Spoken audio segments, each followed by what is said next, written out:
Bien, no les habría agradecido a los ponentes, ¿no?, su presencia hoy aquí, que hayan aceptado participar, porque toca hacerlo ahora, ¿no? Compañeros y amigos, ¿no?, daros las gracias por el esfuerzo que habéis realizado para poder estar hoy aquí con nosotros y esperamos, ¿no?, pues tener, ¿no?, un fructífico debate sobre este tema tan apasionante, ¿no?, que es la inteligencia artificial. Aquí tenemos a nuestro amigo Ramón López de Mantarás, presidente del Consejo Científico de Valgray. Es profesor de investigación emérito del CSIC en el Instituto d'Investigació d'Intel·ligència Artificial, del que fue fundador y director. Ha sido profesor visitante distinguido de la Universidad Western Sydney de Australia. Es uno de los pioneros de la inteligencia artificial en España y Europa, uno de los padres de la IA. Fue profesor de la Facultad de Informática de Barcelona y catedrático de la Universidad Pierre et Marie Curie de París. Es autor de más de 300 trabajos científicos y de 2 libros de divulgación sobre inteligencia artificial, uno muy reciente del que recomiendo su lectura. Ha recibido los premios Ciudad de Barcelona de Investigación, Robert Engelmore Memorial Award de la Asociación Americana de Inteligencia Artificial, el Premio Nacional de Investigación Julio Rey Pastor en Matemáticas y Tecnologías de la Información y las Comunicaciones. Y creo que se queda algún premio por medio, pero bueno, tampoco. Es miembro del Instituto de Estudis Catalans y actualmente investiga en razonamiento por analogía y en aprendizaje causal y por transferencia. Nuestro amigo Jesús Conill es catedrático de Filosofía Moral y Política en la Universidad de Valencia y miembro de la UMI de Valgray. Destaca por su labor investigadora en las universidades de München, Bonn, Frankfurt, St. Gallen y Notre Dame. Es miembro de la Fundación ENDNOR para la ética de los negocios y las organizaciones, del Seminario de Investigación Xavier Zubiri y de la Red Internacional de Ética del Discurso. Entre sus publicaciones destacan títulos como El poder de la mentira, Horizontes de economía, ética y hermenéutica. Y aunque no sé si se puede decir, porque ya es pública o no, también es doctor honoris causa por la Universidad Pontificia de Salamanca. Y José, ¿no?, José Hernández Oraño, ¿no?, compañero de departamento, de instituto, ¿no?, y llevamos muchos años conviviendo en la Universidad Politécnica de Valencia. Es catedrático de la Universidad Politécnica de Valencia, investigador de Brain de Valgray y del Leverhulme Centre for the Future of Intelligence de la Universidad de Cambridge, Reino Unido. Sus actividades académicas y de investigación han abarcado varias áreas de la inteligencia artificial, el aprendizaje automático, la ciencia de datos y la medición de la inteligencia. Sus investigaciones en el ámbito de la evaluación de la inteligencia artificial suscitan gran interés en la actualidad en los medios de comunicación y en la comunidad científica. Sigue explorando una visión más integrada de la evaluación de la inteligencia artificial y natural, como reivindica en su libro The Measure of the AI Minds. Además, es también fellow de la Asociación Europea de Inteligencia Artificial. Podría enumerar muchos más méritos de nuestros ponentes, pero creo que con esto es suficiente. Bien, para empezar con el tema, yo tengo la impresión, por lo que aparece en los medios, que la inteligencia artificial se inventó en noviembre de 2022, ¿vale? Si nos fijamos en los medios, cuando fue en 1943, cuando McCulloch y Pitts, cuando buscamos en la historia de la IA, propusieron el primer modelo, perdón, que me alejo de esto, el primer modelo de neurona que se conoce en la historia, ¿no? Y demostraron que conectando esas neuronas, que solo podían estar en un estado 0 y 1, pues se podía implementar cualquier función computable. Estamos hablando de 1943. Luego, en los años 50, pues fue la conferencia de Dartmouth, se acuñó el término inteligencia artificial, Se hicieron propuestas muy interesantes, como el General Problem Solver, luego vino el bacatazo, volvieron a haber inversiones, los sistemas expertos, otros bacatazos. Ha sido una historia, ¿no?, de éxitos, de fracasos, pero llega un momento en que ya con el razonamiento probabilístico, ¿no?, cuando se van consolidando los modelos de redes neuronales, la planificación y otras técnicas de IA, esto ya no ha ido más o menos subiendo poquito a poquito, hasta, evidentemente, en noviembre del 2022, donde parece que los modelos masivos de lenguaje se descubrieron en este momento, pero ya los conocíamos de antes, ¿no? Y había mucha gente que venía trabajando en ellos. Pero esta democratización de OpenAI, de esta tecnología, pues es que cada día, cada semana están saliendo nuevos modelos y nuevos avances. Y esta es la situación que nos lleva, ¿no?, a esta situación, ¿no?, de dudas, ¿no?, de esperanzas, y que hoy me gustaría discutir aquí con nuestros amigos. Y me gustaría, empezando, ¿no?, preguntándoles a los tres, en el orden en que queráis responder, por ir abriendo boca, ¿no? Para entender lo que es la inteligencia artificial, deberíamos definir qué es la inteligencia natural. Dejadme que empiece Jesús, que le queda más de cerca esto. ¿Qué entiendes por inteligencia natural, Jesús?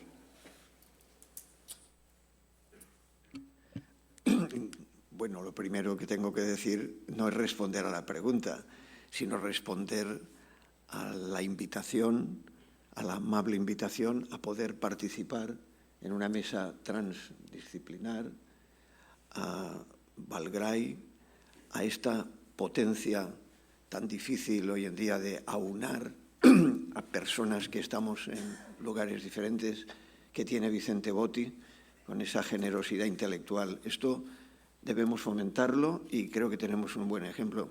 Y, por tanto, quiero empezar por ahí porque es de bien nacidos, ser agradecidos de poder colaborar modestamente en lo que yo pueda contribuir a este clima de comunidad intelectual. Esto debemos potenciarlo y con esta iniciativa creo que tenemos una buena plataforma.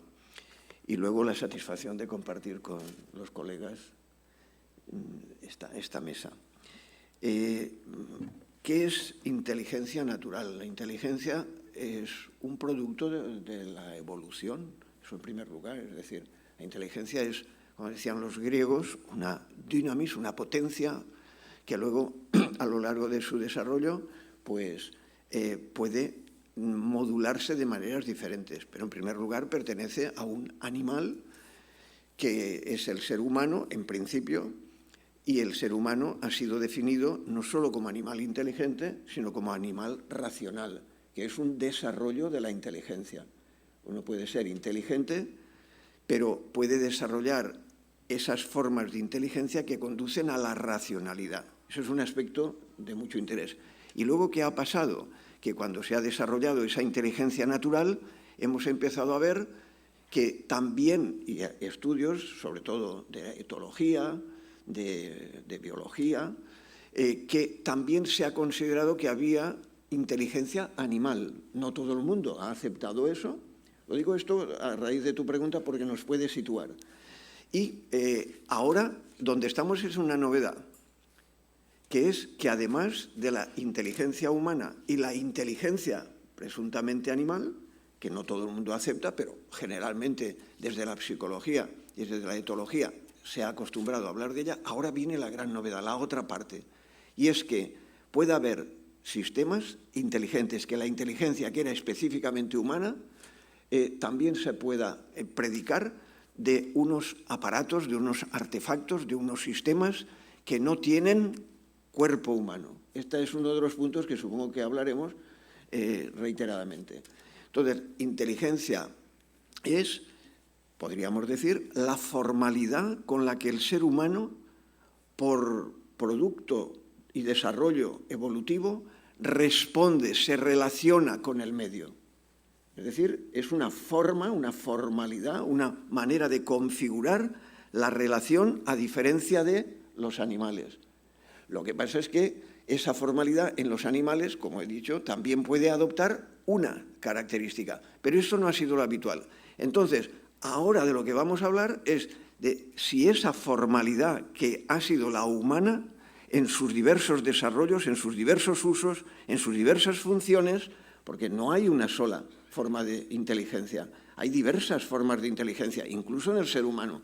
Pues ahora vamos a ver si se puede predicar y en qué términos y de qué manera, en qué desarrollo, en esos artefactos, en esos sistemas. Pero lo natural, la inteligencia natural, proviene de un desarrollo, de una capacitación, de una capacidad que tiene el ser humano para relacionarse como tal organismo humano con el medio, decíamos, con el mundo, con la configuración. Y, por cierto, y con esto acabo para no... Una de esas características ha sido la tecnológica. Creo que alguien de los intervinientes lo ha aludido de alguna manera. La racionalidad, la inteligencia, ha tenido como una de sus peculiaridades la capacidad técnica. O sea, la inteligencia, desde su origen en el ser humano, ha sido interventora, no simplemente adaptativa en el sentido negativo, sino interventora en el medio. A esa capacidad interventora, cada vez más interventora, se le llamó desde antiguo techne, que hemos traducido por técnica y hemos traducido por arte. Luego, el ser humano es naturalmente, por naturaleza, técnico, tecnológico, podríamos decir. Si esto sirve de marco inicial. Muy bien, muchas gracias. Muchas gracias, Jesús. Ramón. Sí, gracias también por haberme invitado a participar en este evento. Sí, yo creo que hay que hablar más bien de inteligencias en plural, ¿no? Porque inteligencias hay muchas, ¿no? Y de muchas distintas, todas ellas. En particular, si hay una distinta, pero distinta de verdad de la nuestra o del referente más cercano que somos nosotros, es precisamente la inteligencia artificial. Yo a menudo digo que no es ni tan inteligente ni tan artificial, igual después en la discusión podemos entrar un poquito más en detalle de por qué suelo hacer esta afirmación, ¿no? Definir qué es inteligencia es prácticamente imposible, no hay una famosa frase, no recuerdo muy bien quién la dijo, no sé lo que es la inteligencia, pero sé reconocer cuando estoy frente a una inteligencia, ¿no? Lo que sí está claro es que en todos los ámbitos en los que, tanto del contexto humano como también en el contexto de animales, como muy bien decías, yo soy de los que pienso que sí, que hay animales muy inteligentes y cada vez hay resultados más sorprendentes que nos están haciendo bajar de este pedestal como si fuéramos los únicos seres vivos inteligentes, que creo que no es verdad, pero siempre con diferencias, obviamente, con diferencias siempre, ¿no? Decía que estas inteligencias múltiples tienen, por lo menos yo creo, como denominador común, una serie de aspectos. Uno es la capacidad de razonar, la capacidad de planificar, la capacidad de comunicar, la capacidad de percibir, y la capacidad de interactuar con el entorno. Cuando juntas e integras varios de estos aspectos, lo que se conoce en inteligencia artificial como sistemas integrados, que hace unos años se hablaba mucho, ahora se habla menos, pero posiblemente vamos a oír hablar de nuevo más en un futuro, porque pasará como en otras ocasiones que vamos a redescubrir lo que ya está descubierto. Decía que estas integraciones, cuando integras percepción, razonamiento, planificación, aprendizaje, comunicación, es cuando dirías que tienes un sistema, incluso artificial, no solamente nosotros, que lo podríamos empezar a etiquetar de inteligente, abusando un poquito quizás del término de la palabra inteligente, ¿no? Porque es una palabra, como muy bien decía Marvin Minsky, uno de los fundadores de la inteligencia artificial en la conferencia de Dartmouth en el 56, decía, la palabra inteligencia es le llamaban en inglés sweet case word.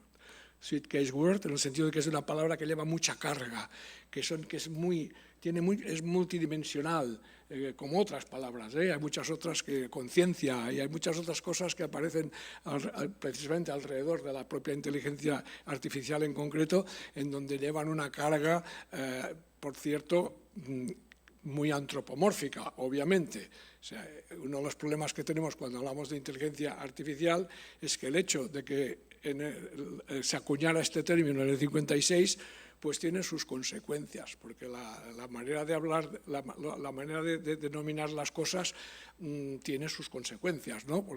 Si se le hubiera llamado, en lugar de inteligencia artificial, otra cosa, no sé, informática avanzada o no, advanced computation, ¿no? Lo hubieran dicho quizás en inglés, ¿no? Advanced informatics, incluso AI, fijaros las mismas siglas, ¿no? A lo mejor quizás ni estaríamos debatiendo hoy día como estamos debatiendo de esta manera tan enorme esto de la inteligencia artificial, ¿no? Porque, como repito, esa tendencia que tenemos cuando oímos inteligencia artificial y esos titulares, la inteligencia artificial piensa, o la inteligencia artificial ha hecho, como si tuviera iniciativa propia, como si tuviera objetivos propios.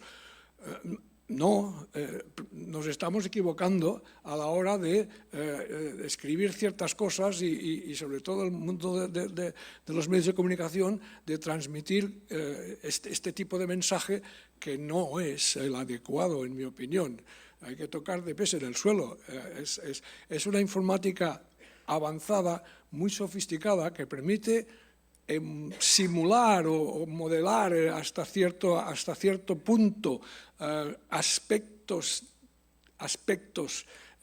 como la automatización del razonamiento, el aprendizaje, que los asociamos a la inteligencia natural o también de animales, pero que es distinto. Una máquina no aprende como un ser humano. Nosotros aprendemos a lo largo de toda nuestra vida, no paramos de aprender.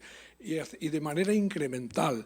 Cuando aprendemos algo nuevo, una información nueva, un conocimiento nuevo, lo relacionamos inmediatamente con cosas que ya sabíamos. No sé, las máquinas esto tienen enormes dificultades. Es un problema no resuelto, este aprendizaje incremental y sostenido en el tiempo y continuo, ¿no?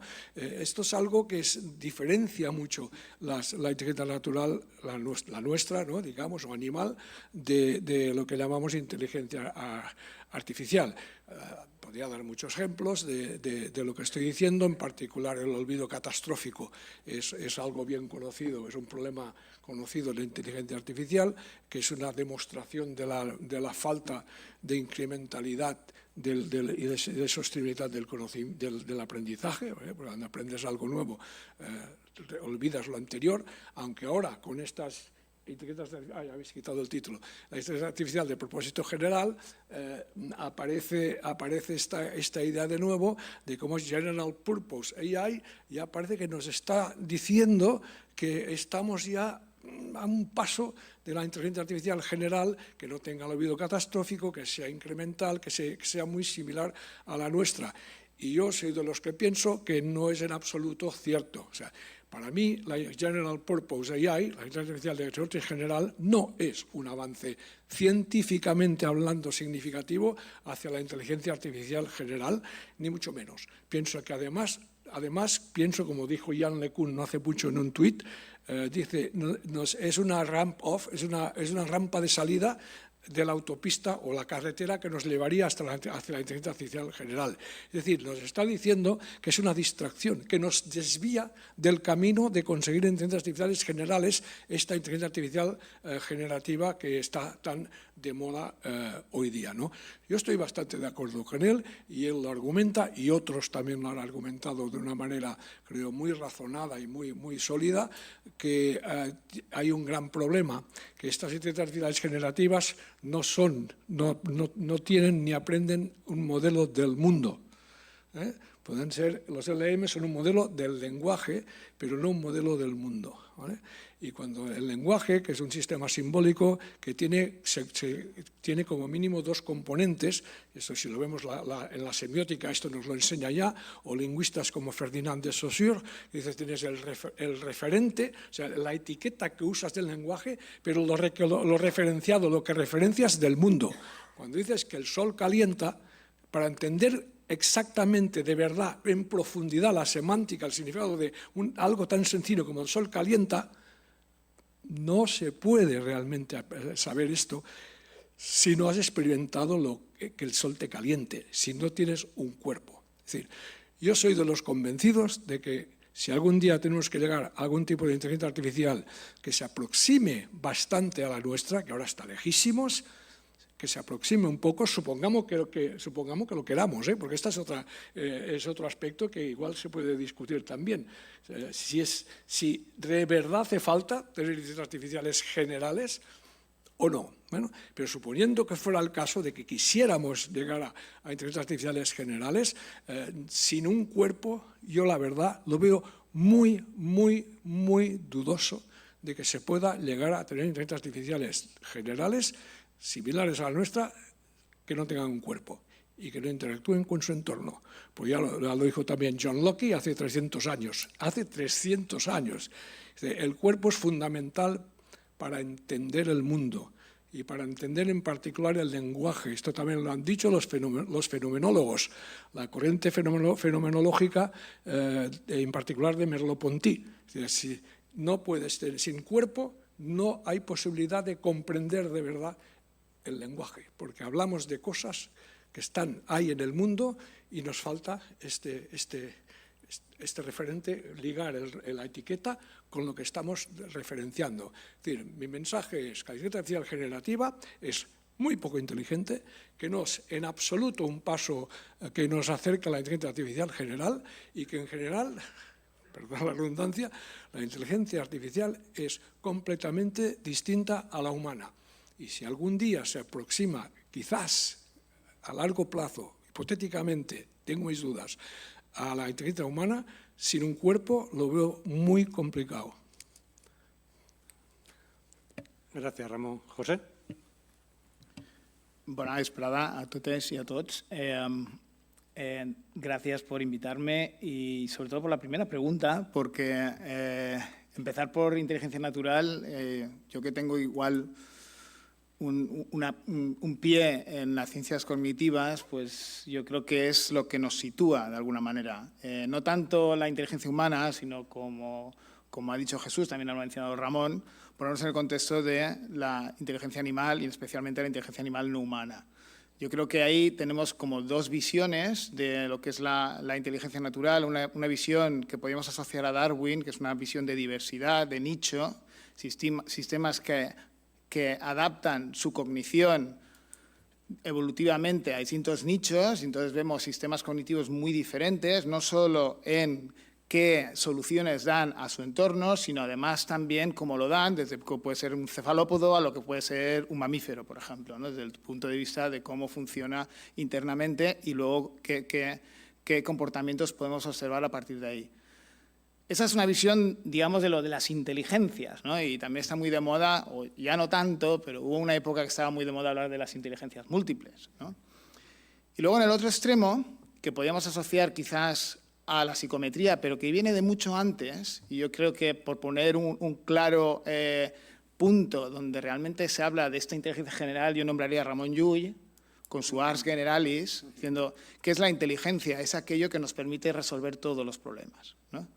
Por tanto, tanta expectación hoy en día, ¿no?, sobre la inteligencia artificial y desde el principio, desde los años 30, 40, 50, no vienen tanto de lo que puede hacer, sino de lo que realmente significa. Significa poder, y eso en principio nos gusta y nos da miedo, ¿no? Porque realmente la inteligencia es lo que resuelve todas las preguntas que pueden ser resueltas, evidentemente, ¿no? Como digamos, con computación, todo aquello que puede ser computable, pues la inteligencia resuelve todo aquello que puede ser resuelto, ¿no? Entonces, en esta tensión entre inteligencia general, ver la inteligencia como aquello que es capaz de resolverlo todo y aquellas inteligencias parciales o esa diversidad de inteligencia, pues en esa tensión que proviene del análisis, sobre todo de la cognición comparada en animales no humanos y sobre todo, pues, por ejemplo, aplicada a niños, no tanto a adultos. En adultos lo que se mide normalmente son las diferencias, pero no tanto qué es lo que es la inteligencia, sino las diferencias en inteligencia, ¿no?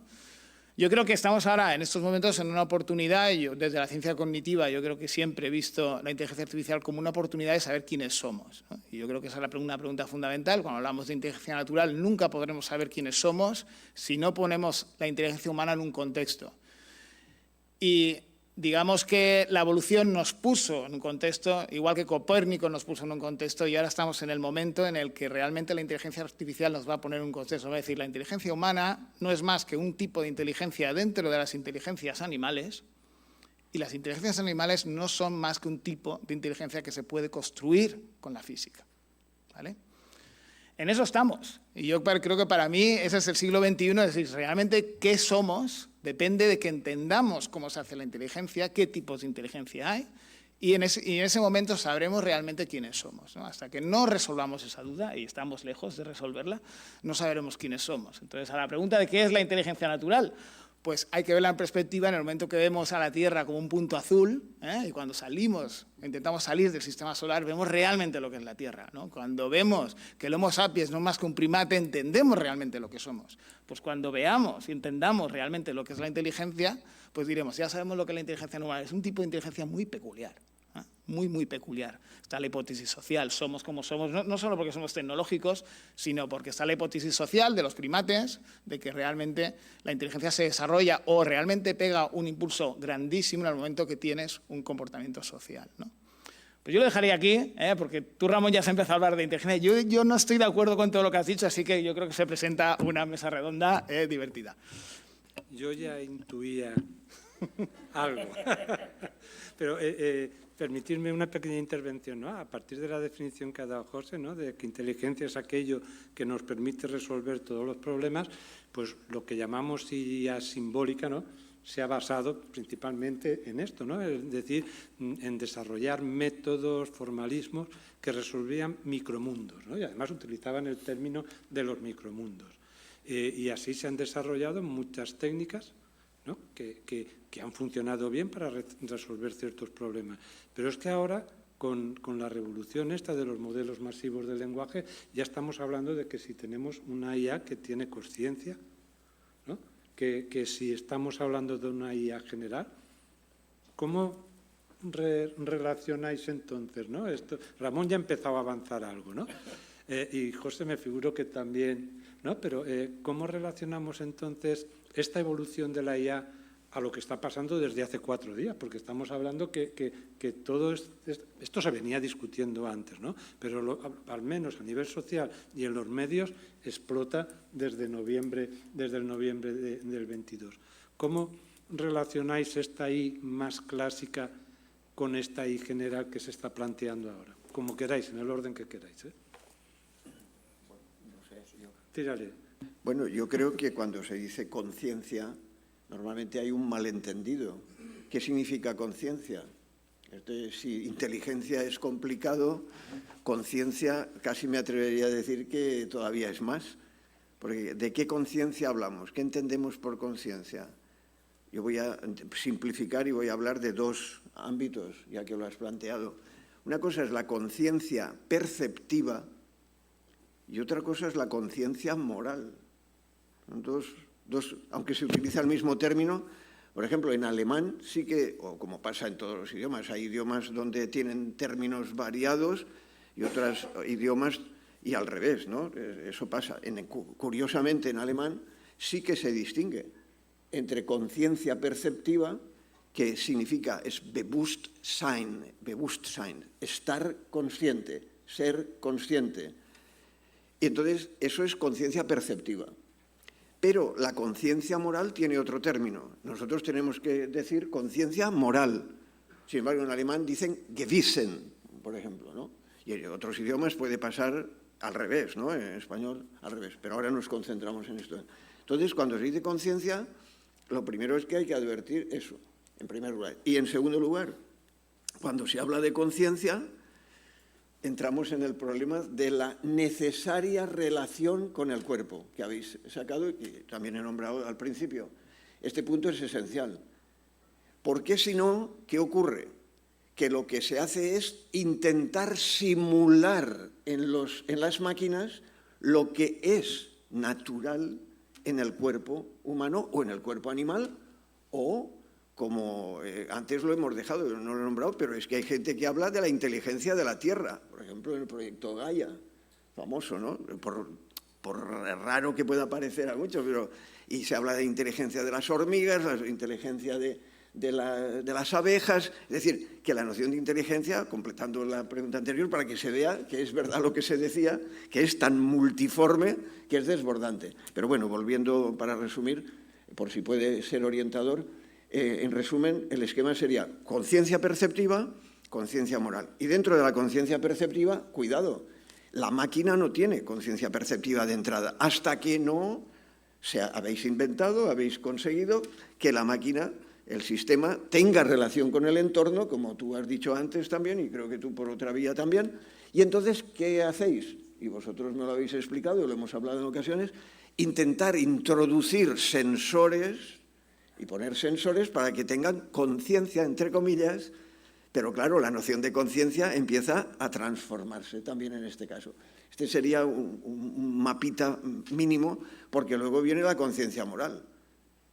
Y ahí sí que entraríamos en otro tema de mayor envergadura, y lo dejamos ahí porque supongo que luego eso ya entraría en la dimensión ética, que también se ha nombrado y que podemos entrar después tras este mapa.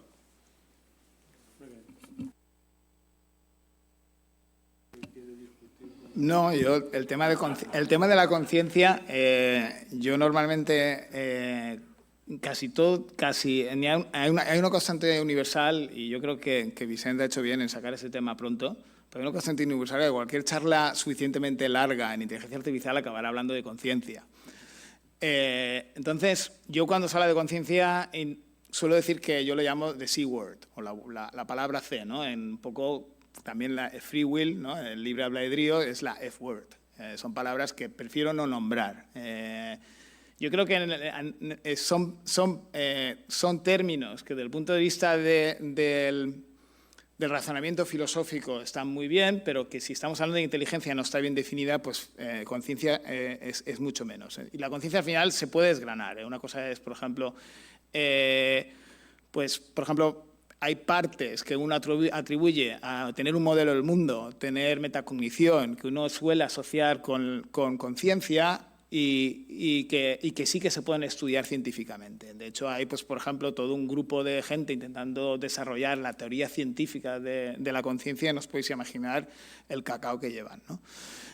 Científicamente. Desde el punto de vista filosófico es otra cosa, ¿no? Porque es muy diferente abordarlo desde el punto de vista filosófico, y ojalá algún día lleguemos a tratarlo realmente desde un punto de vista científico. No creo que estemos allí para nada, Pero bueno, el tema de la conciencia simplemente es algo que nosotros atribuimos cualquier característica, sobre todo animada, a cualquier objeto. Por ejemplo, hay culturas como por ejemplo la japonesa, que las piedras tienen alma, ¿no?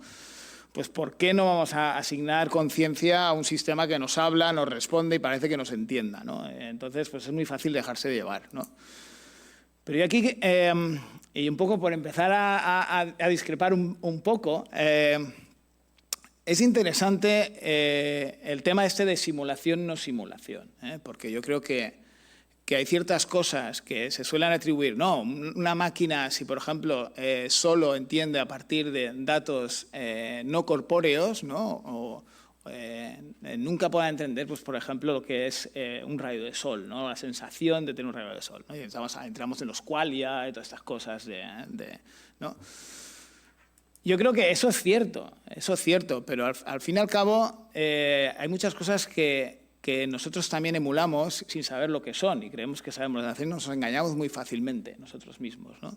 Entonces yo creo que deberíamos ir un poco más allá y dejarnos, y yo volvería un poco a Turing. No es un buen test de inteligencia, pero es un buen razonamiento, es un buen juego mental, ¿no? De realmente, si tú tienes un sistema delante de ti que no puedes distinguir de un ser humano, ¿no? ¿Cuál es tu motivación para decir que uno sí y el otro no? Los modelos de lenguaje aprenden de comportamiento humano, y hoy en día, que empiezan a ser bastante buenos, realmente intentan replicar el proceso estocástico que generó los datos con los que han sido aprendidos. Es decir, hacen un modelo no del ser humano, ¿no? Sino del comportamiento masivo que ha llenado Internet, libros de texto y todo lo que le has dado al sistema para aprender. Si ese modelo fuera perfecto, imaginaros que algún día llegáramos a tener un GPT infinito o algo por el estilo, ¿no? ¿Qué significaría eso? Significaríamos que podríamos reproducir el comportamiento humano a la perfección, ¿vale? Eso ¿Tendría conciencia, no tendría conciencia? Yo dejo caer la pregunta, pero lo importante aquí es hasta dónde podríamos llegar con ese modelo. Y ahí probablemente sí que coincido con Ramón, en el que realmente si alguien habla, igual no tanto de inteligencia general, yo creo que es o lo que sea la gente llama AGI, yo creo que el término es muy confuso, pero más o menos un sistema que más o menos tuviera nuestras capacidades. Yo creo que eso es factible por esa ruta.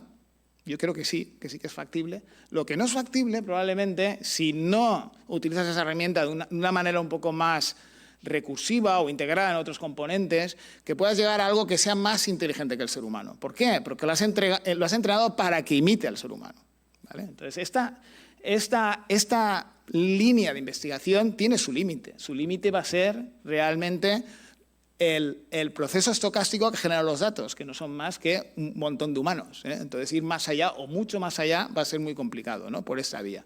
Tampoco quiere decir que queramos ir mucho más allá o que tengamos la obligación de crear todos los tipos de inteligencia posibles, entre ellos los que pueden ser dañinos para nosotros, ¿no? Yo creo que, pero bueno, que hay muchos conceptos asociados con conciencia, con generalidad, y un poco yo creo que hay que desglosarlos, ¿eh? Y empezar desde el punto de vista filosófico por una parte, desde el punto de vista científico y luego desde el punto de vista psicológico. Ya sabemos lo fácil que nos dejamos engañar los humanos cuando vemos cualquier cosa, ¿no? Y esto ha pasado desde los homúnculos, desde el que jugaba al ajedrez y al final tienes un homúnculo debajo, esto lo vemos al día a día, ¿no? Bueno, yo lo dejo aquí de momento.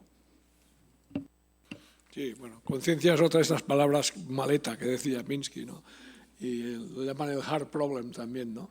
Y hay tantas teorías de la conciencia como filósofos de la conciencia y incluso neurocientíficos que estudian la conciencia, como Anil Seth, por ejemplo, ¿no?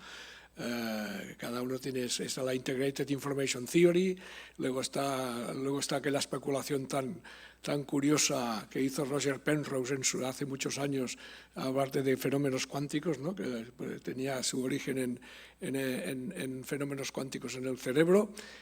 Obviamente nunca ha habido una experimentación una subsiguiente experimentación que pudiera confirmar o no esta afirmación, ¿no? Que Penrose parecía que estaba muy convencido de que así era, ¿no?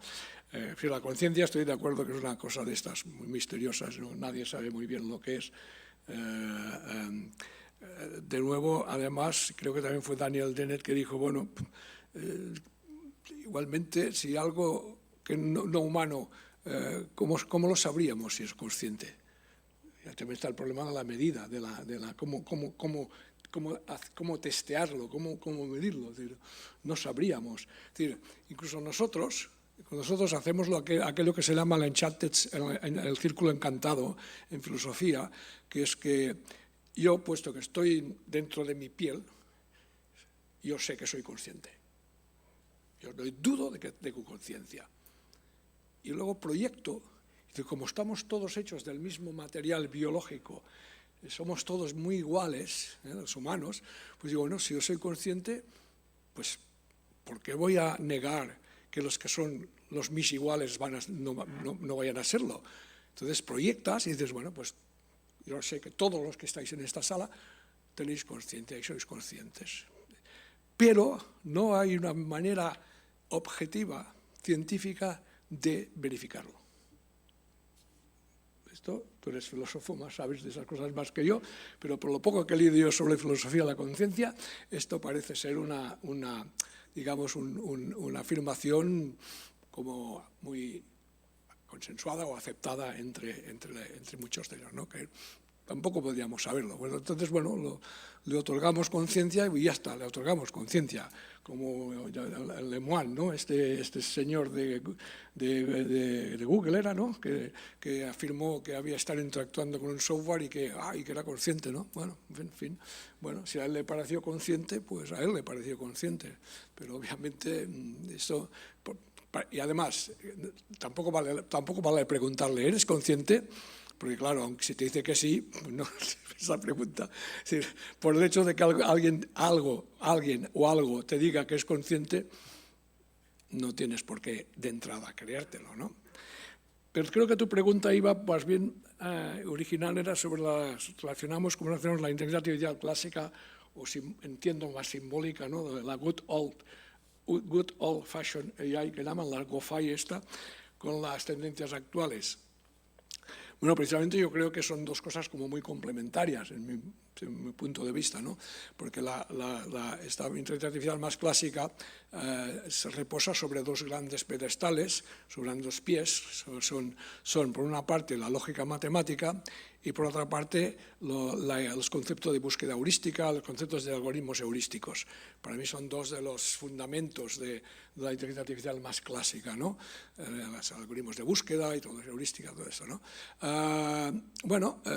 Ya por definición está basada muy, como decía, en la lógica matemática, y lo que hace pues, es automatizar el tipo de razonamiento deductivo, el aprendizaje inductivo, también a partir de ejemplos, en donde no hay detrás realmente un modelo que intrínsecamente es probabilístico, es decir, no es una red conexionista, no es un modelo conexionista, no es un modelo de red neuronal. Y durante muchos años, desde los años 50, desde los orígenes de la inteligencia artificial, que coexisten estas dos visiones de la inteligencia artificial, que en un momento dado se juntaron, se hablaba de sistemas neurosimbólicos, arquitecturas cognitivas que los integraban, las ventajas de uno y de los otros. Los últimos 10 años, con el gran éxito del deep learning y las redes convolucionales y las redes recurrentes, los modelos de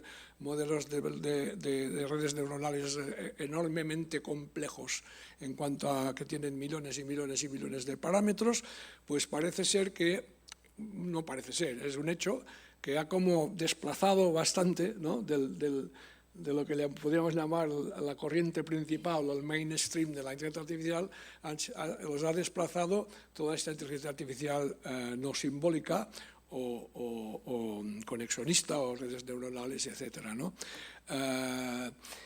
Yo soy de los que pienso, y obviamente no soy el único, hay gente muy importante y muchísimo más importante que yo, cuya opinión seguramente merece más credibilidad que la mía, como el propio Yann LeCun que ya he mencionado, Jay Tenenbaum y muchos otros, que dicen que la relación vendrá por una fusión, por una hibridación, en donde cojamos de nuevo lo mejor de ambos. O sea, parece que se está reinventando los neurosimbólicos de hace años. Por eso he dicho yo antes que en nuestra área, en la área de la inteligencia artificial, pasa a menudo que se reinventan cosas, sobre todo por parte de la gente, de la comunidad en Estados Unidos, que parece que han prestado excesiva poca atención a lo que se ha hecho en Europa, y en Estados Unidos han reinventado cosas que en Europa ya se habían hecho. Cuidado, digamos, es como una bandera a favor de Europa, aquí en este caso también, aparte de la regulación, que también es pionera en la regulación, ¿no? Por lo tanto, yo pienso que la relación vendrá por ahí. Añadiremos capas de razonamiento, modularizaremos mucho más, porque los LLMs, estos modelos, no son en absoluto modulares. Ya lo decía en su charla no hace poco, bueno, la última vez que tuvimos el comité científico del RAI, Tom Dietrich, en su charla, ya él aludió de una manera muy pedagógica y muy clara, mucho mejor que lo que puedo contaros yo ahora, que un problema, lo que hay que hacer es modularizar. Ahora está todo enrevesado, todo intermingled, que decía, todo mezclado. Mezclamos lo factual con lo no factual, y esto es un defecto intrínseco de los modelos de estos LLMs, es la Large Language Model, que está ahí todo metido, y por eso son tan malos a la hora en lo que se refiere a lo factual. Por eso que dicen que alucinan, que es otro término antropomórfico, que no me gusta, pero bueno, que generan estos errores y estas falsedades, ¿no? Entonces, yo estoy de acuerdo con él en su charla, la recuerdo todavía vagamente, en donde insistía mucho en esta modularización, y en su modularización, en su esquema, en su arquitectura, aparecía precisamente esta idea de la fusión, de la hibridación con módulo de razonamiento. Y el módulo de razonamiento vendrá de cosas que sabemos desde hace años, adaptadas, mejoradas, no lo sé, de la inteligencia artificial de toda la vida, de la GoFi. Estoy convencido, es que es la esencia de esta inteligencia artificial más simbólica. Entonces, en definitiva, y resumiendo, yo veo, y desde el punto de vista científico lo veo muy interesante además, poder hacer esta hibridación de una manera bien hecha, que esto es muy complicado, mediante las arquitecturas cognitivas. Y yo apuesto una cosa, que en poco tiempo va a salir un Sam Altman de turno o un Ilya Sutskever, uno de estos jóvenes agresivos de estas grandes empresas tecnológicas que están ahora tan de moda, que van a reinventar, aunque le llamarán quizás de otra manera, el concepto de arquitectura cognitiva. Estoy convencido de que se va a recuperar y creerán que su gran idea y que nadie más lo había hecho antes, recuperarán SOAR, recuperarán ACT, recuperarán las grandes arquitecturas cognitivas que querían hacer eso, hacer híbridos de los métodos más conexionistas con los métodos más simbólicos. Esos basados en análisis masivo de datos y basados, por otra parte, en conocimiento y razonamiento. Yo creo que la cosa irá por ahí. Sí, es que yo creo que han salido nociones que desde el punto de vista de lo que yo intentaba hacer como mapa hay que completar, si no yo creo que no se entiende. Personalmente me da la sensación. Creo que me ha faltado decir en el mapa, por lo que decís, autoconciencia. Es decir, en el mapa de la conciencia hace falta introducir la autoconciencia, que no es lo mismo que la conciencia perceptiva, sino que en la propia percepción va incluida una autorreferencia. No solo somos perceptores de lo que está ahí, de lo objetivo, sino que cuando nosotros nos relacionamos, al menos el ser humano en esta inteligencia natural, conlleva necesariamente, dada nuestra naturaleza natural, la autorrelación, y a eso se le llama autorreferencia o autoconciencia. ¿Qué quiere decir eso? Paso segundo, porque también ha salido en algún momento. ¿Cómo se ha estudiado eso? Porque alguien puede decir, eso no se estudia científicamente. Muy bien, eso no se estudia científicamente entendiendo por científico la mera objetivación, los procesos de objetivación, porque miran hacia afuera. Y eso hay que complementarlo, a mi modo de ver, con algo que habéis dicho uno y otro, por si esto sirve para ordenar. Si no, tú has hablado de la fenomenología.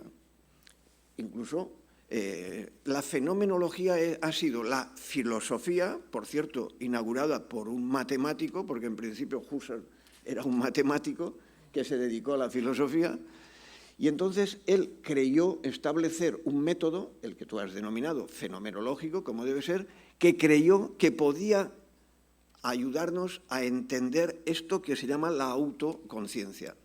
Sin embargo, y tú lo has nombrado, lo que luego ganó terreno fue el conductismo.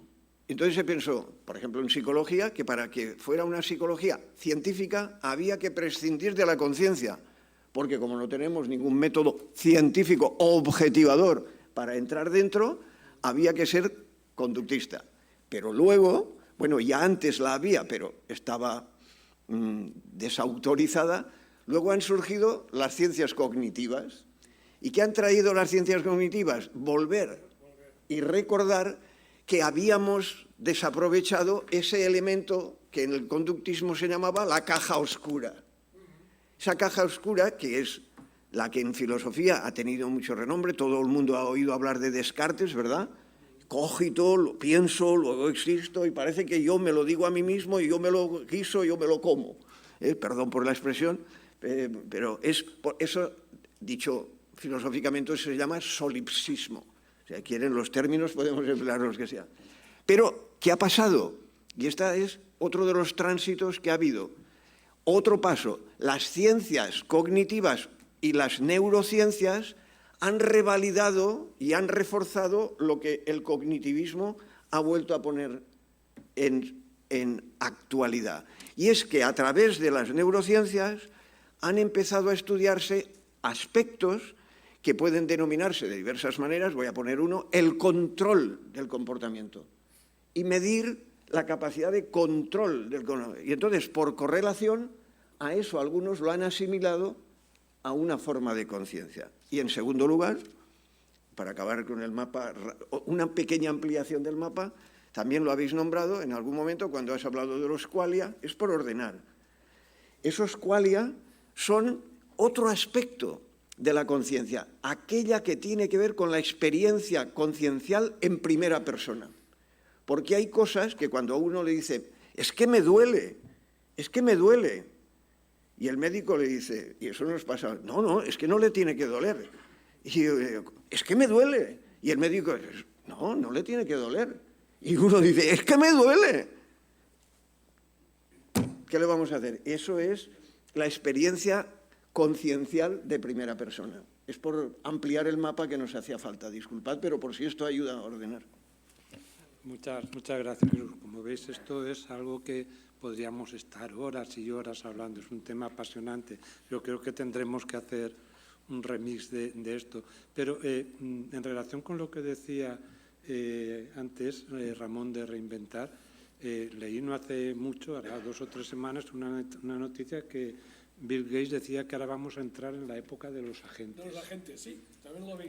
¿Vale? En la inteligencia artificial ahora vamos a entrar en la época de los agentes. No sé si llevamos 25 o 30 años hablando de agentes, ¿no?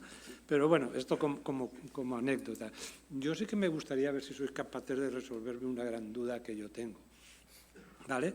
Y sobre el test de Turing, ¿vale? Es decir, yo casi me creía, ¿no? O casi me creo que la IA actual ha superado el test de Turing, ¿no? Porque puedes interactuar con una LLM o lo que sea, ¿no? Y no acabas de distinguir, ¿no? Si es una IA o es un humano el que está detrás. Pero luego pensé, vamos a ver, si le hago una pregunta sobre, yo qué sé, un tema muy complicado de medicina reproductiva, va y me la contesta bien. Y ahora le hago una pregunta también súper complicada sobre física nuclear y me la contesta bien. Digo, uy, esto no es. Entonces, ¿ha superado estos LLM? Es decir, yo tengo, entendiendo el test de Turing, que como aquello, ¿no? Que la máquina no es el humano capaz de distinguir si es una máquina o no. Le puedo hacer preguntas muy dispares, muy difíciles, y si me las contesta yo como humano, sé que no hay humano que se sepa todo eso. Entonces, ¿estamos con estos modelos en realidad superando el test de Turing o no? Yo dudo. De test, José, Bueno, no sé, yo el test de Turing, como llevo 20 años luchando contra él como medida de evaluación e inteligencia artificial, pero también más de 20 años diciendo que es de las mejores reflexiones que se pueden hacer desde el punto de vista filosófico, ya no desde el punto de vista de la inteligencia artificial o incluso desde la computación. Es decir, es un mal uso. Él al final se vio forzado en una entrevista en la BBC de hablar de test, pero él nunca dijo que era un test, era un juego. De hecho, es un juego que viene de un juego victoriano, que ponían un hombre y una mujer en distintas habitaciones y el mayordomo iba intercambiando notas para distinguir un hombre y una mujer. Yo creo que además volver a ese ejemplo de hombre y mujer es bastante interesante, porque si quisiéramos, yo alguna vez lo he querido hacer en la escuela, una especie de juego, pero últimamente lo tuve que hacer hace 15 años, si lo hago ahora igual me van a salir muchos problemas. No, evidentemente por razones obvias, ¿no? Pero poder distinguir, hacer un juego en que pudieras distinguir si lo que tienes delante es un hombre o una mujer, ¿no? Y hoy en día, pues evidentemente está muy obsoleto. Pero fijaos un poco de dónde viene y de dónde vienen las connotaciones. También una connotación de Turing, que era homosexual, ¿no? O sea, que hay muchas cosas, ¿no? Para intentar entender realmente qué es lo que tenía en la cabeza él cuando propuso el juego de imitación, ¿no? Que es como realmente debíamos llamarlo. Hoy en día, por ejemplo, los modelos de lenguaje no se diseñan para pasar el test de Turing. Si se diseñaran para pasar el test de Turing, yo creo que sería factible con unos jueces más o menos bien informados y durante un tiempo limitado de poderlos engañar, más o menos, con unos porcentajes más o menos razonables. Todo depende de dónde quieras poner el listón. Y bueno, igual pues yo llevo viviendo, pues no sé cuántos años con mi mujer, que lo debería saber, pero igual un día me entero de que es un cíborg, ¿no? Y pues no me había dado cuenta, ¿no? Y, ¿no? Podría pasar, no es imposible, ¿no? Pero podría pasar, ¿no? O sea, que ese tipo de cosas, de cuánto tiempo un sistema puede ser indistinguible de un humano y de qué tipo de humano. Yo creo que es un problema que hoy en día, por ejemplo, los modelos de lenguaje recientes, estilo ChatGPT, se parecen menos a un humano que los anteriores. ¿Por qué? Porque están hechos para que sea un asistente, digamos, pedante y a mí me parece antipático al final, ¿no? De lo pedante que es, de lo... Es decir, que claramente ahora, por ejemplo, con ChatGPT o con GPT-4 o cualquier otro que haya tenido un proceso de refuerzo, de aprendizaje por refuerzo con feedback humano, pues evidentemente lo que quieres es que no se parezca a un humano. Tú no quieres un asistente que sea un humano, tú quieres un asistente que sea súper servicial, que no sé qué, nunca se te rebote, nunca diga palabrotas, nunca no sé tal, todo lo que ya sabéis, ¿no?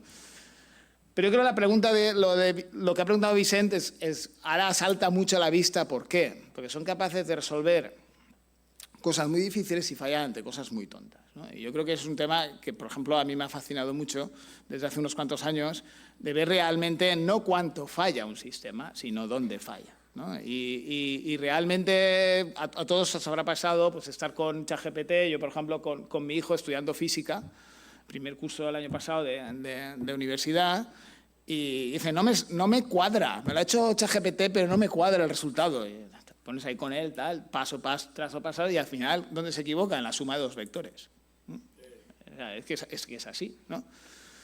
Todo eso igual lo van a resolver, ¿no? La cuestión es que no deja de ser un sistema que tiene muchas limitaciones desde el punto de vista de arquitectura, y entonces al final hay cosas que te sorprenden por la gran capacidad que tiene, sobre todo por donde ha aprendido, y por el role-playing, es decir, el sistema está jugando roles. De hecho, hay un paper reciente en Nature de hace un mes, de Murray Shanahan, de que realmente la mejor manera de entender un modelo lenguaje es un sistema que puede hacer personajes, ¿no? Y entonces, cuando pensamos que es un sistema de hacer personajes, ya no nos preguntamos si ese sistema tiene conciencia. Como igual, cuando vemos un actor que está actuando, le decimos, pero no sé qué, Carlomagno tiene conciencia, no, que es un personaje. ¿No? Vale, ¿no? Está haciendo un personaje. Entonces, tú cuando dices que está haciendo un personaje ya se te van todas esas cosas, ¿no? Entonces, yo creo que es bastante, no nada sorprendente, ¿no? Lo de Murray, pero yo creo que esa versión de realmente de hacer un personaje, yo creo que tiene mucho sentido desde el punto de vista del test de Turing. Realmente son capaces de hacer un personaje, y ahora, por ejemplo, hay empresas que te reproducen a ti mismo. Para cuando te mueras, pues que tú, por ejemplo, tu familia, pues si tú te has guardado tus emails, tus conversaciones y tu demás, tú se lo das, haces un fine tuning y cuando yo me muera, pues mis hijos podrán hablar conmigo, ¿no? Es muy tenebre, pero bueno. Pero bueno, hay gente para todo, ¿no? Entonces hay negocio. Hay negocio, hay empresas aquí, si igual ahí ven un filón, pero hay negocio en todos los sitios. Yo creo que esa idea de hacer un personaje relacionado con el test de Turing, yo creo que es la parte más interesante. Y ver realmente dónde fallan, cómo fallan, pues una de las cosas bastante más sorprendentes. Yo creo que es un fracaso de la inteligencia artificial. Que la inteligencia artificial haya llegado a un sistema de propósito general por primera vez en la historia, y yo soy de los que digo que GPT y cualquier otro modelo de lenguaje suficientemente potente es un modelo de propósito un sistema de propósito general. Eso es cierto, es innegable. De primera vez tenemos un sistema que lo sacas lo abres de la caja y te sirve para muchas cosas. Pero nos hemos dado cuenta cuando sale GPT-2, ostras, esto promete, ¿no? Y dicen, no, pero esto simplemente es un modelo de lenguaje de los de Shannon, de toda la vida. Si esto viene de los años 60, pero es que mira, le haces una instrucción y te contesta, ¿no? Y ahora llevamos como 2 o 3 años, que habrá como tropecientos mil papers, diciendo, GPT es capaz de hacer tal, GPT no es capaz de hacer tal, GPT es capaz de hacer no sé cuál, ¿no? O sea, estamos hemos hecho algo y ahora necesitaremos como décadas para poder entender qué es lo que hace ese sistema, ¿no? Desde el punto de vista de ingeniería es un fracaso total. Desde el punto de vista científico es súper divertido. Pero coincidiréis conmigo que por esa vía la inteligencia artificial que hemos llegado a cierta generalidad a través de esa vida es un poco un fracaso, ¿eh? Yo quiero decirlo así porque me habría gustado llegar y presentar a la gente y sabemos cómo funciona, y sabemos lo que puede hacer y sabemos lo que no puede hacer. No, para nada. Estamos fatal, ¿eh? Bien, ahora que nos estamos calentando, ¿no? Pues me dicen que tenemos que ir cerrando, entonces sí que os pediría a Jesús y a Ramón, ¿no? Una última intervención. Yo aprovecharía para hacer una alusión a esto porque enlaza con algo que no hemos tocado y enlazaría ya con una perspectiva ética, pero a partir de lo que estabais hablando del test de Turing, yo creo que en este asunto habría que introducir una doble perspectiva. Una cosa es que no sea distinguible por un espectador o por muchos espectadores como no es distinguible una mentira o un engaño en muchos otros asuntos de la vida. Pero eso no cambia el carácter del funcionamiento, el modo de funcionamiento del agente 1 y del agente 2, mujer u hombre, chino o máquina, que utiliza el chino, como en el ejemplo original. Y entonces, yo creo que esto deberíamos pensarlo para transmitirlo también al público, porque si no, se puede malentender. Por el hecho de que no podamos distinguir, no se infiere, no se deduce que sean igual el agente 1 que el agente 2, que tengan las mismas características. Y por eso, las regulaciones jurídicas y el sentido ético, es decir, la orientación ética, conduce a que ese punto sea explicitado por transparencia para todos los usuarios y todos los ciudadanos. Precisamente, una de las razones por las que se introduce en los códigos, en las guidelines, en las orientaciones, que tiene que haber transparencia y que todo el mundo tiene que saber, el ciudadano, con quién se las tiene que ver cuando le contestan en un banco o cuando le contestan en una universidad o cuando le contestan. ¿Por qué lo ponen? Porque sabemos que técnicamente para el público, para el perceptor, puede lograrse el engaño. Pero es un engaño metodológico, se podría decir, técnico, pero no es un engaño moral, porque el engaño moral es cuando eso se da como mentira, como auténtico engaño para manipular a las personas, manipular al ciudadano. Y por eso, tanto la legislación europea como las orientaciones también europeas, en el sentido ético, han introducido la relación de transparencia. Lo advierto solamente porque creo que puede complementar, ya que no tenemos mucho tiempo por lo que veo.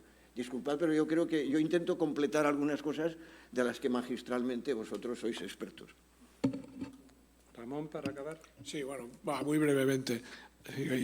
Precisamente yo tenía pensado acabar haciendo algún comentario sobre la regulación, ¿no? Sobre lo que este último fin de semana creo que ha sido, ¿no? O sea, este proyecto de ley. Sí, exacto. Eso es. Que pues, este proyecto de ley es proyecto de ley, todavía tiene mucho camino por recorrer. Esto no sé si antes del 27 esto estará en marcha, ¿no? Y yo creo que me gustan bastantes aspectos de esta regulación. No todos. Se podía haber ido un poquito más allá, ¿no?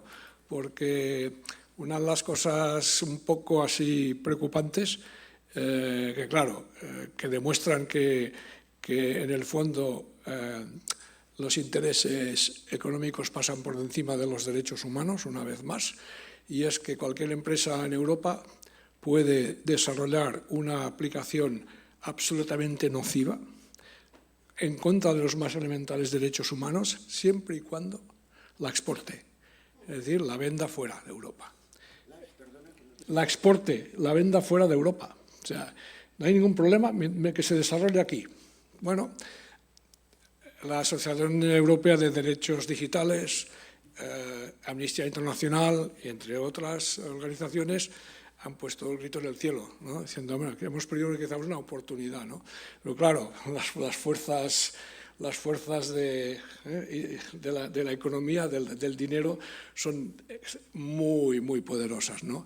Y claro, tiene que poder, en un mundo globalizado, una economía globalizada, pues las empresas europeas dicen, bueno, yo quiero poder vender un producto de estos a cualquier país del mundo, porque si no lo desarrollarán los chinos o los americanos o no sé quién, ¿no? Y quiero competir, ¿no?